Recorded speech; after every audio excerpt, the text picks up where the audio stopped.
সুপ্রিয় দর্শক, আশা করি আপনারা সবাই ভালো আছেন এবং সুস্থ আছেন।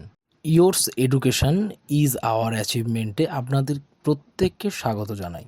আপনারা যারা চাকরির পরীক্ষার জন্য প্রস্তুতি নিচ্ছেন, আমার এই ক্ষুদ্র প্রচেষ্টা হয়তো আপনাকে কোনোভাবে সাহায্য করতে পারে। বাই দ্য ওয়ে, আপনাদের সাথে রয়েছি আমি সায়ন এবং শুরু করছি সুবিদ দাস স্যারের কম্পিটিটিভ ম্যাথামেটিক চ্যালেঞ্জার বইয়ের শতকরার অধ্যায়ের অঙ্ক। দেখুন, এখানে বলছে কোনো পরীক্ষায় 40% ইংরাজিতে, 30% গণিতে ফেল করলো, উভয় বিষয়ে 15% ফেল করলো, শতকরা কতজন উভয় বিষয়ে পাশ করলো? মনে করি প্রথম গোলটা 40% এবং দ্বিতীয় গোলটা 30% এবং এই অংশটি উভয় ফেল করলো। তাহলে এই 40% থেকে যদি আমরা 15% বিয়োগ করি এবং 30% থেকে যদি আমরা 15% বিয়োগ করি, তাহলে কত আসবে?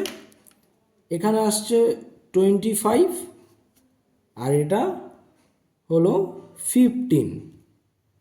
তাহলে এবারে যদি আমরা এই তিনটেকে যোগ করে নিই, তাহলে আমাদের মোট ফেল কত সেটা আমরা জানতে পারবো। তাহলে কত ফেল হচ্ছে?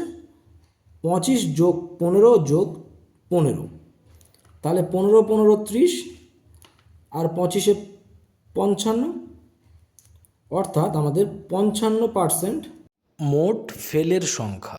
অতএব 100কে যদি আমরা মনে করি মোট ছাত্রছাত্রী আর মোট ফেল আমাদের কত ছিল? 55। তাহলে এই 100 আর 55 বিয়োগ করলে কত হচ্ছে? 45%। এই 45% হচ্ছে আমাদের মোট পাস, অর্থাৎ অপশান ডি হলো আমাদের সঠিক উত্তর। ধন্যবাদ।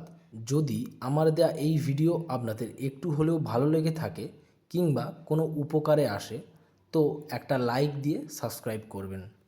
এবং ভিডিও চলাকালীন যদি কোনো ভুল ত্রুটি হয়ে থাকে এবং আপনাদের যদি কোনো সাজেশান দেওয়ার থাকে, তো কমেন্টে জানাতে ভুলবেন না।